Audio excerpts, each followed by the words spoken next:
Multi news 24 India में आपका स्वागत है।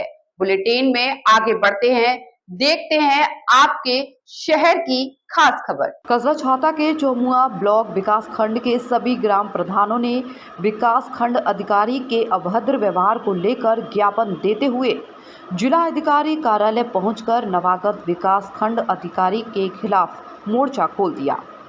वहीं ग्राम प्रधानों का आरोप है कि नवागत आईएएस अधिकारी की कार्यशैली एवं विचारधारा प्रधानों से तालमेल नहीं खा रही है। कुर्सी पर बैठकर अधिकारी प्रधानों पर अपना रौब जमा रहे हैं। यही नहीं, विकास कार्यों के नाम पर प्रतिनिधियों का उत्पीड़न किया जा रहा है। इससे परेशान होकर ग्राम प्रधानों ने जिलाधिकारी को ज्ञापन सौंपा और अधिकारी के स्थानांतरण की बात करते हुए ये भी कहा कि चौमुआ ब्लॉक में एक अच्छे व्यवहार कुशल अधिकारी को भेजने की मांग की, जिससे कि क्षेत्र में विकास हो सके, अन्यथा विकास कार्य अधूरे रह जाएंगे। आइए सुनते हैं ग्राम प्रधानों के साथ ज्ञापन देने पहुंचे किसानों के मसीहा कहे जाने वाले कुंवर नरेंद्र सिंह ने बातचीत के दौरान क्या कहा। जी वैसे बताएं, आज डीएम साहब से मिले हैं, क्या प्रकरण है? देखिए, चौमा ब्लॉक के खंड विकास अधिकारी कोई रिंकू राही आए हुए हैं, आईएएस हैं। बड़ी अच्छी बात है, उनका स्वागत है। मथुरा जनपद में भगवान कृष्ण की जन्मस्थली बड़े सौभाग्य से मिलती है, उनको मिली है। तो वहाँ के जो सभी ग्राम प्रधान हैं पूरे ब्लॉक के, मैं 16 साल खुद प्रमुख रहा हूँ मथुरा ब्लॉक का, और मैंने पीसीएस अधिकारियों को भी देखा है। एक आध बार आईएएस भी ट्रेनिंग के समय में 2-3 महीने रहे, लेकिन बड़ा कोऑर्डिनेशन आपस में होना चाहिए। अब वो इनसे सबऑर्डिनेटेड स्टाफ जो है, ग्राम सेवक हैं, पंचायत अधिकारी हैं, और जो स्टाफ है वहाँ का, वो सभी पीड़ित हैं। प्रधानों के काम तो पड़ते ही हैं। प्रधान तो विकास के लिए जाएगा। जब चुनाव हुआ जनप्रतिनिधि है, सबसे पहला जनप्रतिनिधि तो ग्राम प्रधान ही है इस हमारे पंचायत राज सिस्टम का।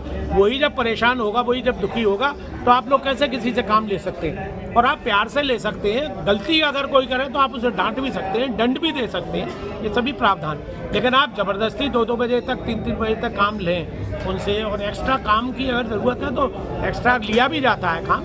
हमने भी एक ज़माने में हमारे यहाँ 5 सूत्री कार्यक्रम था, उसमें परिवार कल्याण था, बचत था, पर्यावरण का था, और 2-3 और थे।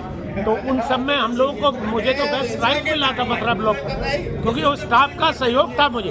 मैं तो यंग था, बहुत कमज़ोर था, लेकिन फिर भी मुझे सहयोग देते थे। तो अगर उनको इस बात का घमंड है कि भाई मैं आईएएस हूँ और ये सब मेरे चपरासी हैं, तो चपरासी कोई नहीं है। जनप्रतिनिधि चुना हुआ एक सम्मानित व्यक्ति होता है, तो वो काम ले रहे हैं आप, तो उनसे मिलके बैठ के कोऑर्डिनेशन करके काम लीजिए। वरना यहाँ तो सारा ये आज जो ब्लॉक है, वो आज उनके वहाँ से स्थानांतरण की मांग करने आया है। तो मेरी भी जिलाधिकारी से बात हुई है, तो वो ये कह रहे हैं अभी आचार संहिता लगी हुई है, क्योंकि ये चुनाव जो होने वाले हैं, तो आचार संहिता के बाद उस पर विचार किया जाए। मैंने तो उनसे कहा था भाई मथुरा हेडक्वार्टर पर बुला लीजिए, भाई आईएएस को तो मथुरा हेडक्वार्टर पर रहना चाहिए। हाँ, वहाँ देहात में डाल रखा है उनको, तो उन्हें यहाँ बुला लें, यहाँ अच्छी सेवाएं देंगे, वो निगाह के नीचे भी रहेंगे, हेडक्वार्टर में रहेंगे। तो ये सब बातें आज इन्होंने लिख के भी दिया है प्रधानों ने। तो इनसे भी वही डीएम साहब ने यही कहा है कि आचार संहिता के बाद इस पर विचार, लेकिन उनको बुला के उनको आगाह कर दिया जाएगा, डांट दिया जाएगा कि वो भविष्य में इस तरह की पुनरावृत्ति न करें।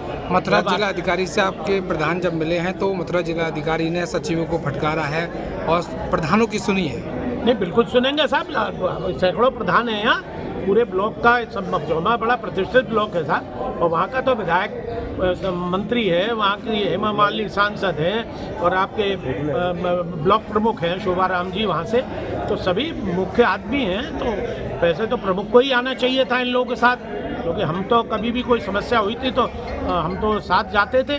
तो आज वो नहीं है, हो सकता है कार्य से कहीं बाहर हो।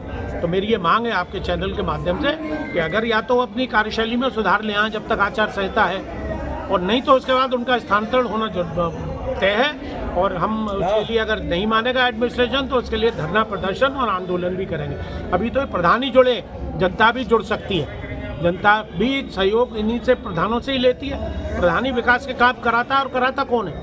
अधिकारी तो आदेश देता है, इम्प्लीमेंट कौन करता है? ग्राम सेवक करता है, पंचायत सेक्रेटरी करता है, प्रधान करता है। इन तीनों का जब तक कोऑर्डिनेशन नहीं होगा, तब तक गांव का विकास नहीं होगा।